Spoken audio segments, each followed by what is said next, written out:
সামনে থেকে একটা রাইনো আসছে, সব গাড়ি বেঁকে যাচ্ছে দেখুন। আজ আপনাদের সাথে শেয়ার করব মানাস ন্যাশনাল পার্কে সাফারি করার অভিজ্ঞতা। তবে শুধু আমরা ভারতের অংশ ঘুরবো না, ঘুরে দেখব ভুটানের অংশটাও। সমস্ত ইনফরমেশন থাকবে, তাই সঙ্গে থাকুন। কমলা লেবু, ভুটানি কমলা লেবু, কি দারুণ গন্ধ। ভুটানে পোকারা পুজো করছে। Ready to go. এখন জাস্ট সাফারির গাড়িতে বসবো আর জার্নি স্টার্ট করব। মানে আমরা দুজনই খুবই এক্সাইটেড, কারণ ভীষণ। আমরা এতদিন কি করেছি, 1 ঘন্টা খুবই জোর হলে সাফারি করেছি। আজকের সাফারিটা কিন্তু পুরো সারা দিনের জন্য বুক করা। এটা দারুণ একটা ব্যাপার, মানে থ্রিলিং টাইপের একটা ব্যাপার হতে চলেছে। আর এখানে নাকি প্রচুর ওয়াইল্ড লাইফ দেখা যায়। আমি ভীষণ এক্সাইটেড হাতি দেখার জন্য। আমি হাতি দেখতেই এসেছি মানুষে। কত টাকা কি খরচা সেটা তো ভিডিওতে বলবোই, দেখতে থাকুন। আর আগে একটু দাদার সাথে আপনাদের কথা বলি দেবো। নমস্কার, আজকে আমাদের কাছে দাদা আইছে অনেক দূরে থেকে। আরও দাদাকে নিয়ে আমি একটা আমাদের মানাসে জুনটা হোলডে সাফারি হয় এইটা করতে ইচ্ছা করেছি। আমি বলতে চাই যে আমাদের জুনটা হোলডে সাফারি এইটাই 6 লোকের ক্যাপাসিটি জিপসিতে, আর ওই 6 জনের জন্য 7060 রুপিস টোটাল খরচা হয়। ওই জায়গায় যদি আপনি 4 জন বাদ দেন, 2 জনে গেলে আপনার 6660 রুপিস খরচা হবে। 6660 টাকা খরচ হচ্ছে আমাদের এই সাফারিটায়, ফুল ডে সাফারি। আর যেটা হাফ ডে সাফারি হয় সেটাতে কি খরচা পড়ে 6 জনের? আচ্ছা, আমাদের জুনটা ইন্ডিয়া পাশে হাফ ডে সাফারি করি, এটা 3 থেকে 3.5 ঘন্টা সময় আমরা ঘুরাই। এইটাই আপনার 3790 রুপিস খরচা হবে। শুনেই নিলেন, খরচা কিন্তু খুব একটা বেশি নয়। কারণ আমরা অন্য যে জায়গায় সাফারি করি, মানে জলদাপাড়া বলুন বা আমাদের ওদিকে ডুয়ার্সের যে সাফারিগুলো হয়, সেগুলোতেও কিন্তু যদি আপনারা ফুল গাড়ি রিজার্ভ করে নিজেরা ঘোরেন, 2 জন হোক, 4 জন হোক বা 6 জন হোক, তাতেও কিন্তু অ্যাপ্রক্সিমেটলি এরকমই খরচা পড়ে। যেটা জিজ্ঞাসা করার সেটা হলো যে এখানের জঙ্গল সাফারি সম্বন্ধে এবং জঙ্গল সম্পর্কে আমাদের থেকে অনেক ভালো উনি জানবেন, কারণ ওনার এখানে জন্ম কর্ম সব কিছু। তো ওনার থেকে জানি যে জঙ্গলের কটা রেঞ্জ আছে। আমাদের মানাস একদম অনেক বড়, আপনার 2837 স্কোয়ার কিলোমিটার নিয়ে একটা মানাস ন্যাশনাল পার্ক। আর এই মানাসে 4টা রেঞ্জ করা হয়েছে। ফার্স্ট পূব দিকে হচ্ছে ভুইয়াপাড়া রেঞ্জ, মিডিলে সেন্ট্রাল রেঞ্জ বলে বাঁশবাড়ি রেঞ্জ, ওর পরে পশ্চিমে আছে পানবাড়ি, ওর পশ্চিমে আছে আবার পুকলুংটা একদম নতুন করে করা হয়েছে রেঞ্জটা। তো বেসিক্যালি আমরা বাঁশবাড়িতে, আমার হোমস্টেটা বাঁশবাড়িতে। আর এই বাঁশবাড়ি থেকে আমি বেসিক্যালি ভুইয়াপাড়া, বাঁশবাড়ি আর পানবাড়িটা কভার করি। প্রত্যেকটা রেঞ্জের আপনার জঙ্গলের টাইপটা আলাদা আলাদা হয়। যেরকম ভুইয়াপাড়াতে আমাদের মানাসের একটা ফেমাস বার্ডস আছে, ওটা হলো বেঙ্গল ফ্লোরিকেন, ওইটা অনুময়ূরা। ওই ফ্লোরিকেন বার্ডটা শুধু মানাসেই পাওয়া যায়। তো অন্য অন্য জায়গায় ক্যামেরা ট্রেপিংয়ে পাইছে, যদিও ওইরকম সাইটসিন করতে পারে না, কিন্তু আমাদের মানাসে আপনি ফেব্রুয়ারি মার্চে আসলে 100% শিওর সাইটিং হবে ফ্লোরিকেন বার্ড। এমনিতে তো হাতির জন্য মানুষ ফেমাস। হ্যাঁ, এমনি হাতি যে কোনো রেঞ্জেই পাওয়া যাবে। এখান থেকে কিন্তু এলিফ্যান্ট সাফারি হয়, রিভার রাফটিং হয় এবং জিপসি সাফারি হয়। তো পুরোটাই ওনারা অ্যারেঞ্জ করেন। ওনার কাছ থেকে শুনবো যে এলিফ্যান্ট সাফারির কি প্রসিডিওর আছে, আর জিপসি সাফারি করার জন্য কতদিন আগে আপনারা ওনার সাথে যোগাযোগ করবেন। আচ্ছা, আমি বলতে চাই যে আপনি থাকার জন্য জুনটা বুকিংটা আমার সাথে হয়। তারপরে আমার যত মানাসে জঙ্গল অ্যাক্টিভিটি হয়, এটা যেরকম zip safari, elephant ride, rafting, এগুলা আমি সব অ্যারেঞ্জ করি। শুধু আপনি এলিফ্যান্ট রাইডের বুকিং করার জন্য একটু আগে আমাকে ইনফর্ম করতে লাগে, কারণ এলিফ্যান্টের মিনিমাম সিট আছে, তার জন্য আগে বুকিং করতে লাগে। বাকি জিপ সাফারি আপনি আমাকে আসার পরেও বললে আমি যে কোনো হাফ ডে হোক হোল ডে আমি অ্যারেঞ্জ করে দেব, ওইটা কোনো টেনশন নাই। বাকি রাফটিংয়ের জন্যেও আপনি একটু ডিপার্টমেন্টের রাফ চলে, ওইটাও একটু অ্যাডভান্সলি আমাকে বলতে হয় যে আমরা রাফটিং করব, আমি ওই হিসাবে সিস্টেম আছে আমি করে রাখি। আমি সবাইকে বলি মানাস ন্যাশনাল পার্কে আমার অর্কিড হোমস্টে আছে, আর আপনাকে সবাইকে আমি ওয়েলকাম করছি। আমার হোমস্টেতে আসেন আর খুব কম বাজেটে মানাসটা উপভোগ করেন। ওয়েলকাম সবাইকে। হোমস্টের ফোন নাম্বার আমি স্ক্রিনে এবং ডেসক্রিপশনে দিয়ে দিচ্ছি, আপনারা যোগাযোগ করে নিন এবং আপনাদের নেক্সট উইকেন্ডটা বা নেক্সট হলিডেটাই প্ল্যান করুন মানসে। এই হলো আমাদের সাফারির গাড়ি। জার্নি শুরু হয়ে গেল।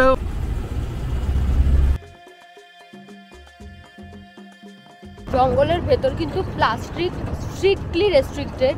আমাদের ব্যাগ চেকিং হলো, আমরা 2 নম্বর গেট থেকে ঢুকলাম বাঁশবাড়ি রেঞ্জের। এখন আমরা একদম ফরেস্টের ভেতরে ঢুকে গেছি, আপনাদেরকে দেখাচ্ছি, সাইডটা একটু দেখুন।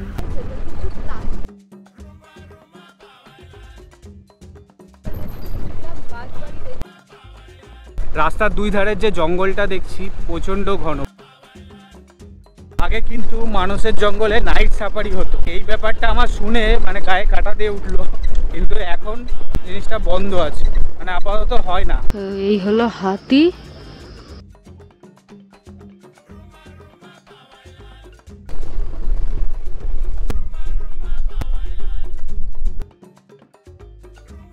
এই ওয়াচ টাওয়ারটার নাম বুড়াবুড়ি ওয়াচ টাওয়ার।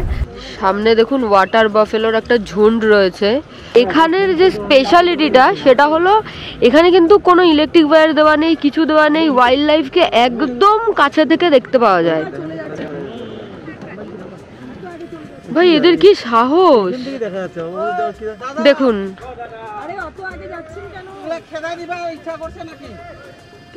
চলে যাবে তো আপনি গেলে ওখানে ওপেন ঘুরে বেড়াচ্ছে।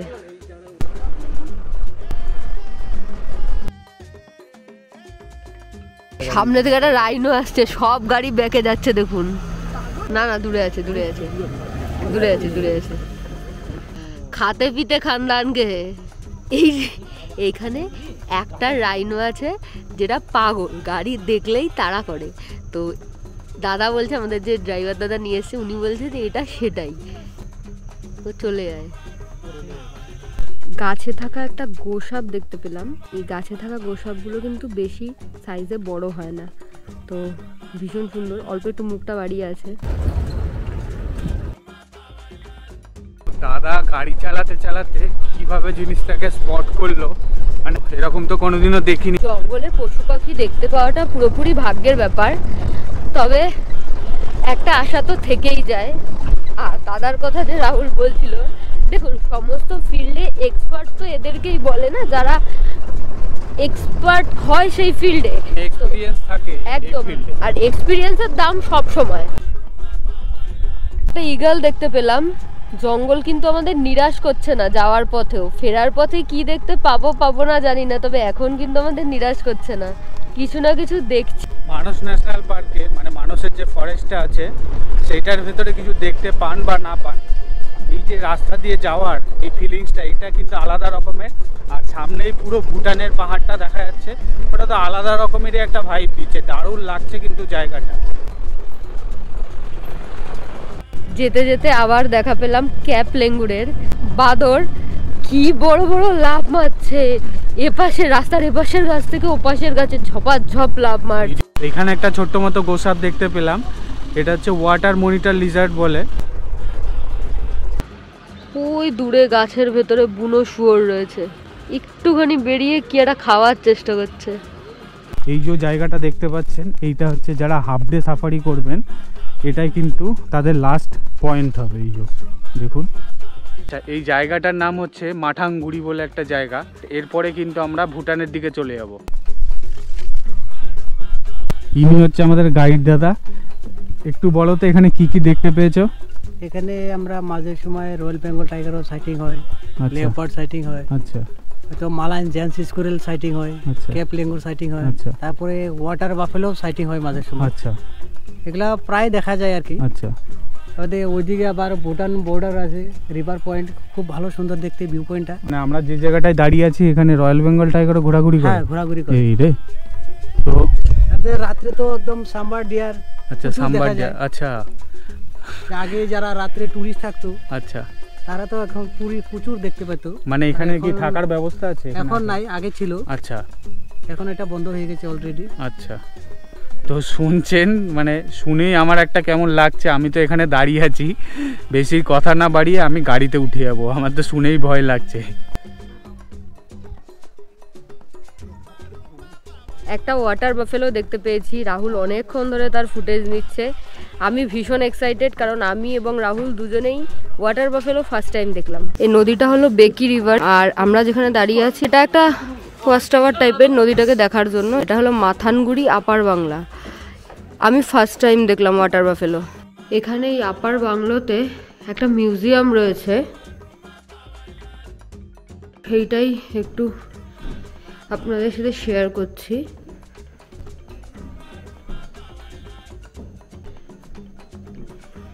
টাইগার ডেন,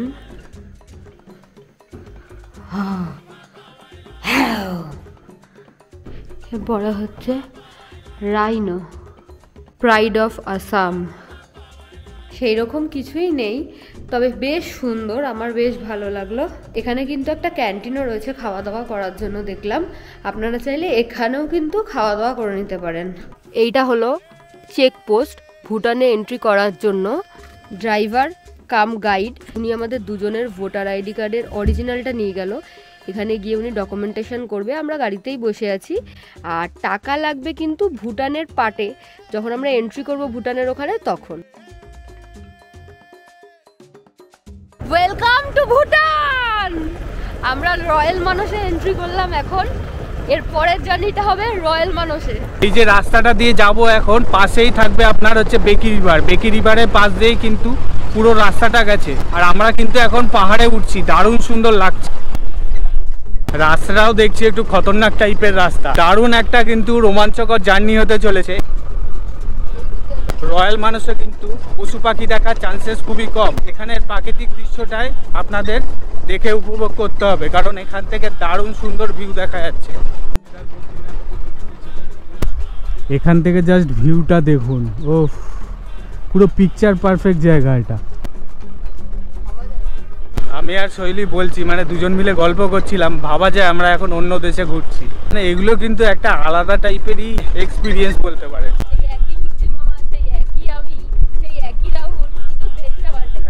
দেশটা পাল্টে গেছে। পাহাড় যেরকম অন্যান্য জায়গায় থাকে, আমাদের দার্জিলিংয়ে আছে, সিকিমে আছে, পুরো সেম সব কিছুই আছে। এই তিস্তা নদীর মতো ভিউ, শুধু দেশটা শুধু পাল্টে গেছে। আচ্ছা, এই গাছের ফলগুলো যখন পাকে তখন এখানে কিন্তু গ্রেট হর্নবিল আসে খাওয়ার জন্য এই ফলগুলো। আচ্ছা, ফলগুলো দেখুন থোকা থোকা আঙুরের মতো। এতক্ষণ চোখের মধ্যে রোদ্দুরটা পড়ছিল বলে কিছু দেখা যাচ্ছিল না। ভুটানে পোকারা পুজো করছে। হ্যাঁ, পুরো আমি ভাবলাম আশেপাশে কোথাও মন্দির টন্দির আছে, ঘন্টা বাজাচ্ছে। একটা পোকা ঘন্টার মতো আওয়াজ করছে, ঘন্টা বাজালে যেরকম আওয়াজ হয় সেই রকম আওয়াজ করছে। কি জায়গা রয়্যাল মানুষটা, পুরো সেম টু সেম ঘন্টা যেরকম বাজে পুরো সেম আওয়াজ হচ্ছে ওইখানে। এই ব্রিজটা এখন আমরা ক্রস করব। ব্রিজ নয়, পোল টাইপের। এখানে দেখুন সাইনবোর্ডে কিন্তু জুম করলে ভুটানি ভাষায় লেখা আছে, দেখুন।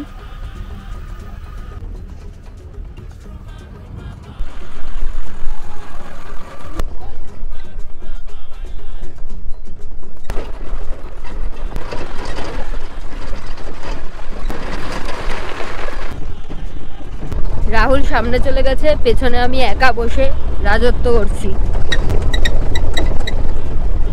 জায়ান্ট স্কুইরেল, বড় কাঠবিড়ালি, সাদা কালো কম্বিনেশনে, বেশ বড়, বিড়াল বাচ্চাদের সাইজের হবে হয়তো। আর লিজটা না এত মোটা, দারুণ। গাছের মধ্যে বসে আছে, মুভও করছে মাঝে মাঝে, এরকম এরকম নড়ছে, এদিক ওদিক যাচ্ছে, বেশ ভালো লাগছে দেখতে।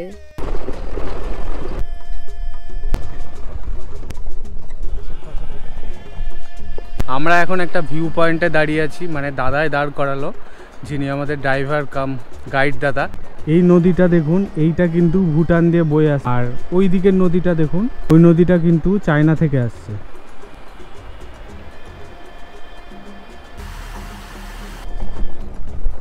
যেই চেকপোস্টের কথা বলেছিলাম, যেখানে টাকা নেওয়া হয়, সেই চেকপোস্টে দাদা নিয়ে গেল টাকা, সাথে আবার আমাদের দুজনের যে আই কার্ডগুলো ছিল সেগুলো নিয়ে গেল।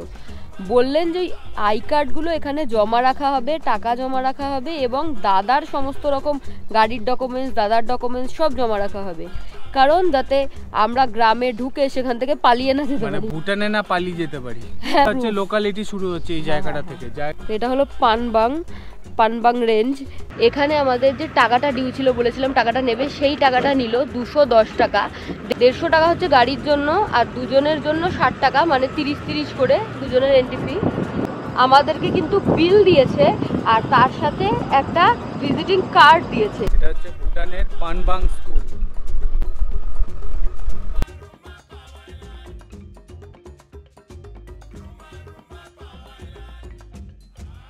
তো এখন আমি যেখানে দাঁড়িয়ে আছি এটা হলো আমাদের এই ভুটানের যে সাফারিটা সেটার শেষ পয়েন্ট। মানে এখান থেকে আগে আর আমরা যেতে পারবো না, পায়ে হেঁটে কিছু দূর যাব, একটা ব্রিজ সামনে দেখতে পাচ্ছি সেটা ঘুরবো, নিচে একটা হ্যাঙ্গিং ব্রিজ রয়েছে সেটা থেকে ঘুরে আবার এদিকটাতেই চলে আসবো আমরা। এখানে টুকটাক খাবারের দোকানও আমি দেখতে পাচ্ছি, ফুচকা, পরোটা, মোমো, এই ধরনের খাবার, কোল্ড ড্রিঙ্কস এগুলো রয়েছে। তো এগুলো আপনারা টুকটাক স্ন্যাক্স হিসেবে খেয়ে দেখতে পারেন। ওই যে দেখুন রাহুল যেখানে দাঁড়িয়ে আছে ওখানে সমস্ত কিছু বিক্রি হচ্ছে, চা রয়েছে, এখানে লোকাল আচার রয়েছে। ওরা রাহুলকে জিজ্ঞাসা করছে আমাদের চ্যানেলের নাম কি, তোরা সাবস্ক্রাইব করবে। এরাও সাবস্ক্রাইব করছে। আপনারাও যারা নতুন দেখছেন আমার ভিডিও তারা প্লিজ সাবস্ক্রাইব করে পাশে থাকুন। তো এই যে হ্যাঙ্গিং ব্রিজটা, চলুন। শৈলী বললো হ্যাঙ্গিং ব্রিজ দিয়ে হেঁটে এই পার থেকে ওই পারে যাবে, লোহার হ্যাঙ্গিং ব্রিজ। ভাই সাহাব अब डर लग रहा है।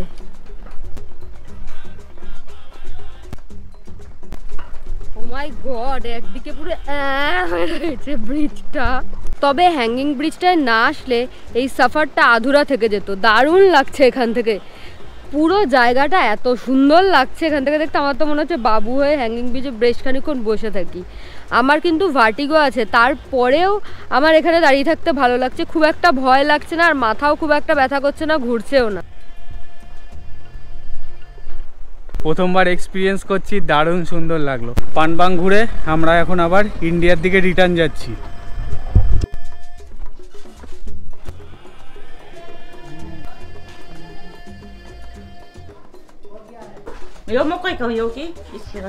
ওনাদের লোকাল ফুড কি একটা নাম বললো, ওনারা বলছে টেস্ট করতে, যে ফুড ওনাদের মানে বাড়িতেই মনে হয় তৈরি করা হয়, তো একটু খেয়ে দেখবো কেমন টেস্ট।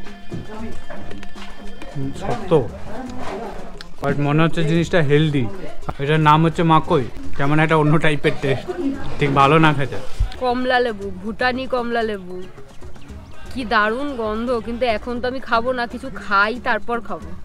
যাদের দোকান থেকে খাবারগুলো অর্ডার দিলাম ওনারাই দিল কমলা লেবু। এখানে নাকি প্রচুর কমলা লেবু পাওয়া যায় এবং ভীষণ কম দাম। 1 প্লেট মোমো অর্ডার করেছি আর 1 প্লেট ম্যাগি অর্ডার করেছি, আর দাদা বলল যে সিঙ্গাড়া খাবে। সব কিছুর দামই কিন্তু 50 টাকা করে। এখানে কিন্তু সব দোকানে দেখলাম মানে ওয়াইন অ্যাভেলেবেল, মানে মুদিখানার দোকান বলুন আর রেস্টুরেন্ট বলুন, যেখানে খুশি। আর এই যে কতগুলো দেখুন পুচকি, আমার চ্যানেলের নাম জিজ্ঞাসা করতে এসেছিল আমার ক্যামেরা দেখে। आ जाइए। ये छोटे छोटे पुचकी, आपका नाम बताइए। अच्छा, आपका? अच्छा, थैंक यू। Thank you. এই পানবাং গ্রামটা কিন্তু ভুটানের একটা ছোট্ট গ্রাম। এই গ্রামটায় নাকি মাত্র 3000 লোক বসবাস করে। আর এখানকার মানুষজন কিন্তু ভীষণ হাসি খুশি, সবাই এসে এসে কথা বলছে, তো ভীষণ ভালো লাগছে কিন্তু এই ব্যাপারটা। এখানে দোকানগুলো কিন্তু অদ্ভুত স্ট্রাকচারের, মানে পুরো অন্যরকম দোকানগুলো, বেশ সুন্দর দেখতে। কিন্তু দেখুন কয়েকটা আপনাদেরকে দোকান দেখায়। আমরা তো ঢুকেছি হচ্ছে পেমা রেস্টুরেন্টে, তার পাশে একটা রেস্টুরেন্ট দেখতে পাচ্ছি, দেখুন কি সুন্দর দেখতে দোকানটা। এই যে এটা হচ্ছে পেমা রেস্টুরেন্ট, এইখানেই আমরা খাবারটা অর্ডার দিয়েছি। আর তার পাশে একটা, আচ্ছা এটা রেস্টুরেন্ট না, এটা একটা মুদিখানার মানে দোকান। দেখুন বাড়িটা দেখুন কি দারুণ, দেখুন।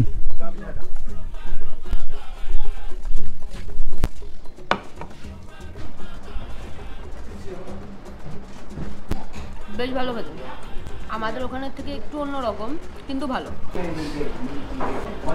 প্রচণ্ড ঝাল, শৈলী ঝাল খায় বলে শৈলীর বেশ ভালো লাগলো, বাট মোটামুটি চলে যাবে খাবারটা। মোমোটা একটু ট্রাই করা যাক।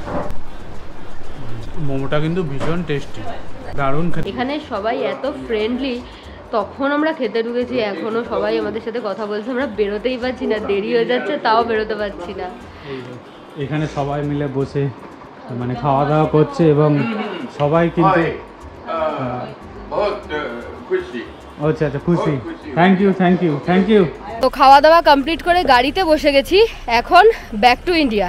আপনাদেরকে দেখালাম, আমাদেরকে কমলা লেবু গিফট করেছিল। দারুণ খেতে, জাস্ট দারুণ মিষ্টি। দাদা বললো আরো 10-15 দিন থাকলে আরো বেশি মিষ্টি হয়ে যাবে। ওয়াটার বাফেলোর একটা ঝুন্ড দেখতে পেয়েছি। আমরা ইন্ডিয়ায় প্রবেশ করে গেছি, সেখানটাতেই নদীর পাড়ে ওরা, এখন তো এই টাইমটায় নদীতে আর থাকে না দাদা বললেন, এখন ওরা জঙ্গলের দিকে ফিরে যাচ্ছে। নদীটা ক্রস করে ওরা ভুটানের দিকে চলে যাচ্ছে। আমরা ভুটান থেকে আসলাম আর ওরা ভুটানে যাচ্ছে, পুরো ঝুন্ডে আছে, মোটামুটি 40-42টা তো হবেই। বাবরে বাবরে,